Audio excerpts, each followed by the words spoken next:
Saying, "Good friend," the monks delighted and rejoiced in the Venerable Sariputta's words. Then they asked him a further question. "But friend, might there be another way in which a noble disciple is one of right view and has arrived at this true Dhamma?" "There might be, friends. When friends, a noble disciple understands mentality, materiality, Nama-rupa, the origin of mentality, materiality, the cessation of mentality, materiality, and the way leading to the cessation of mentality, materiality. In that way he is one of right view and has arrived at this true Dhamma." And what is mentality, materiality? What is the origin of mentality, materiality? What is the cessation of mentality, materiality? What is the way leading to the cessation of mentality, materiality? Feeling, perception, volition, contact, and attention, these are called mentality. The four great elements and the material form derived from the four great elements, these are called materiality.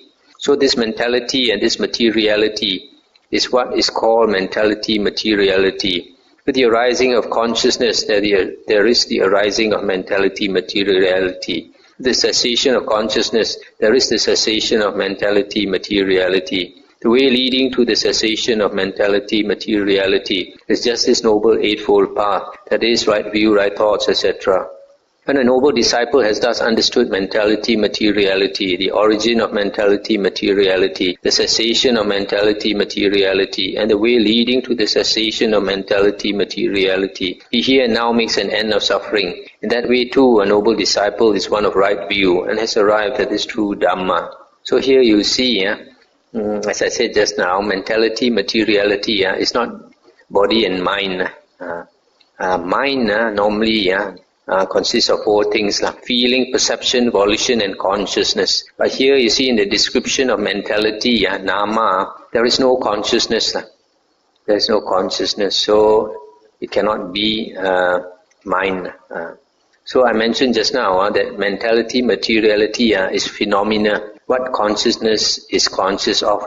So when consciousness arises, we have two kinds of object. One is mental object and one is physical object.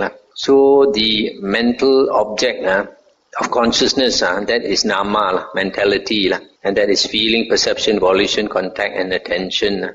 And then the material part of phenomena, the physical part that we are conscious of, is the four great elements.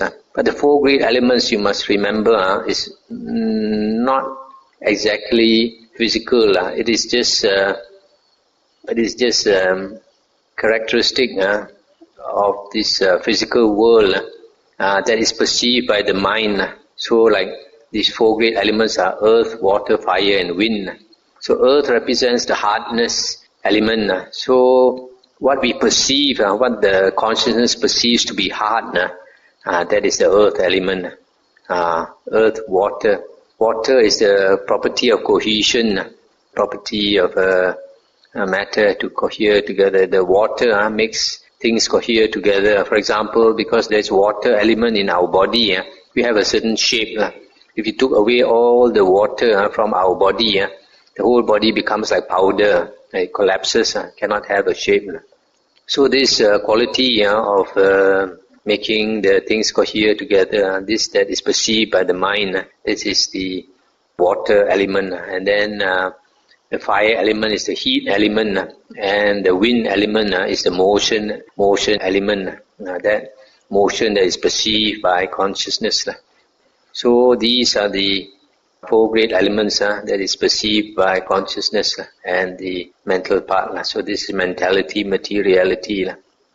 And the origin of mentality, materiality is consciousness. And the origin of consciousness can also be said to be mentality, materiality, since they arise together and cease together.